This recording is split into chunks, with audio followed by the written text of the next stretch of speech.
Welcome to the La Salette Shrine here in Enfield.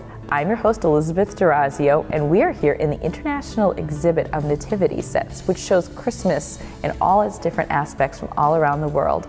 I have a special guest right now. The director of the Shrine of La Salette, Father René Butler, is going to tell us about this amazing collection you have here.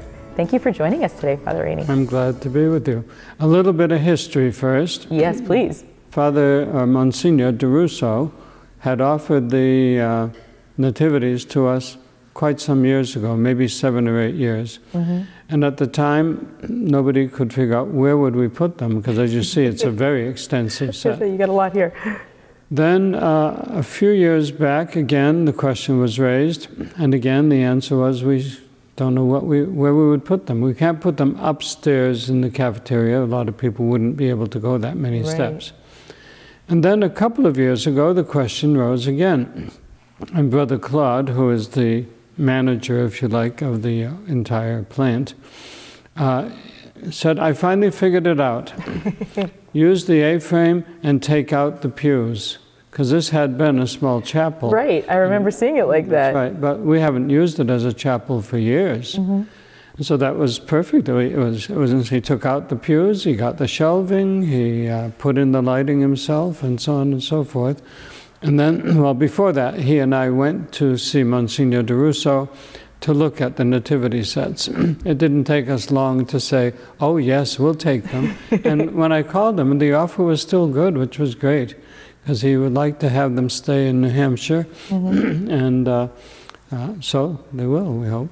And I will tell you, it's quite an impressive collection. As we look around, we have some from Africa, there's some from India. I mean, you can see Russia, just amazing collections, and they're all handmade, which I think is absolutely incredible. Well, some are resin, so I don't know if they're all handmade, but most of them, a lot of them certainly are handmade, and some very unusual ones.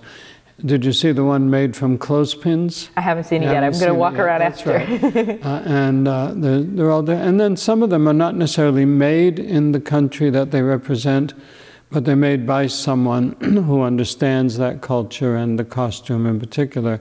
For example, there's one set that's not on display right now because it usually is on an open table. And it's by a Dutch artist, made in China, but representing West Africa as a culture, you know. So it's kind of an interesting mix. So we've labeled the ones we are confident came from where it says, or at least were designed there. So otherwise, half of them would have China as the label, because a lot of them were made in China.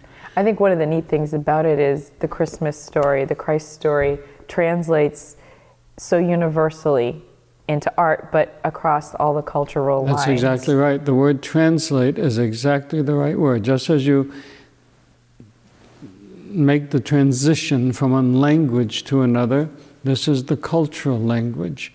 And that's why there are a lot of little details. For example, the one for the Inuit, instead of the Magi, instead of the shepherds bringing sheep, it's Eskimos bringing fish, you know, that kind of thing. Right. There's one of the Huron Indians, it represents the Hurons, the flight into Egypt by canoe.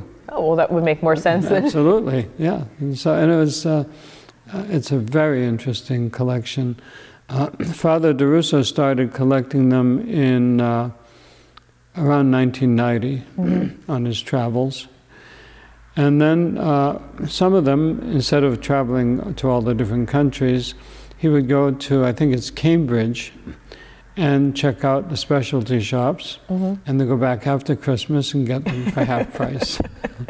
So this really is a labor of love. Oh my, and yes. I love what you've done with this chapel over the Christmas season, is in addition to celebrating the universal message of Christmas, you have children come and write a birthday card to Jesus. And anyone can come and do this, and they're all decorating the walls here.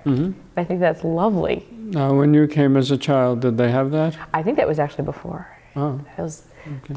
I think I was a little younger.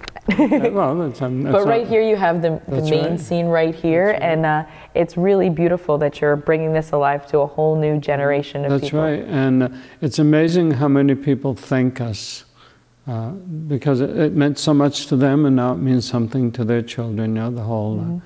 we used to have boards to put the cards on. They would tape them. But once we put these shelves in for the, we had to come up with another system, and that's why you see them hanging on the sides. I think it looks absolutely lovely, Father really René. nice. And I want to thank the missionaries, because it's a lot of work to maintain this. 60 years, and you're still bringing joy throughout the year to us. And I want to encourage you to come here to the La Salette Shrine, to the International Nativity exhibit with you and your family. And if you feel so inclined, write a birthday card to Jesus and a Christmas wish for the world. And make sure you support the lights in this, their 60th season. New Hampshire loves news, and we love Peter St. James. When we return, Sean sits down with New Hampshire's Broadcaster of the Year. Don't miss it.